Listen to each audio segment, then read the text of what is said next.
അങ്ങയുടെ ഈ സാന്ത്വന വചനങ്ങള് വാത്സല്യാധിക്യത്താലാണെന്ന് അറിയാം. എന്നെക്കുറിച്ച് ഓർത്ത് അങ്ങ് വിവശനാകരുത്. ഇപ്പോൾ ഈ വൈരൂപ്യവും വനവാസവും എന്നെ ഒട്ടും അസ്വസ്ഥനാക്കുന്നില്ല. ഗുരുവായ ദമനിൽ നിന്ന് ഞാൻ മായാവിദ്യകള് ഏറെയും പഠിച്ചു കഴിഞ്ഞു. ഈ വനത്തിലെ കിളികളും മാനും മുയിലും എല്ലാം പൂർവാധികം ഇണക്കത്തോടുകൂടി ഇപ്പൊ എൻ്റെ അരികിൽ വരുന്നു. സൗന്ദര്യത്തിൻ്റെയോ വൈരൂപ്യത്തിൻ്റെയോ നിരങ്ങള് അവയ്ക്കറിയില്ലല്ലോ. അതോർത്ത് അങ്ങൊട്ടും കുണ്ടിത്തപ്പെടേണ്ട മാതുലശ്രീ.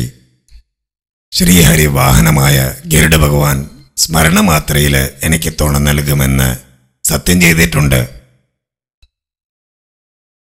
അങ്ങ് കണ്ടോളൂ മാതുലശ്രീ, പിതാശ്രീയെ യുദ്ധത്തിൽ തുണയ്ക്കാൻ ഞാനുണ്ടാകും. ഒരു ശാപത്തിനും അതിൽ നിന്ന് എന്നെ തടയാനാവില്ല. എന്റെ ഒരു അപേക്ഷ കുമാരി കേൾക്കുമോ? അരുത്, എന്നോട് ആജ്ഞാപിക്കുകയാണ് വേണ്ടത്. കുമാരിയുടെ പ്രാർത്ഥനയിലൂടെ എനിക്ക് എൻ്റെ ജീവിത ദുരിതങ്ങളിൽ നിന്ന് മോചനം ലഭിച്ചേക്കാം.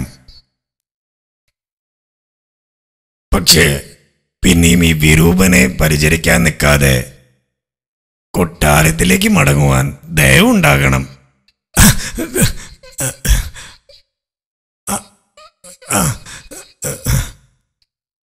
കുമാരി നാളുകളായി ജലപാനം പോലും ചെയ്യാതെ എനിക്ക് വേണ്ടി അനുഷ്ഠിക്കുന്ന കർമ്മങ്ങള് അത് കുമാരിയെ തളർത്തിയിട്ടുണ്ട്. എങ്ങനെ നമ്മള് സൂര്യക്ഷേത്രത്തിലെത്തും?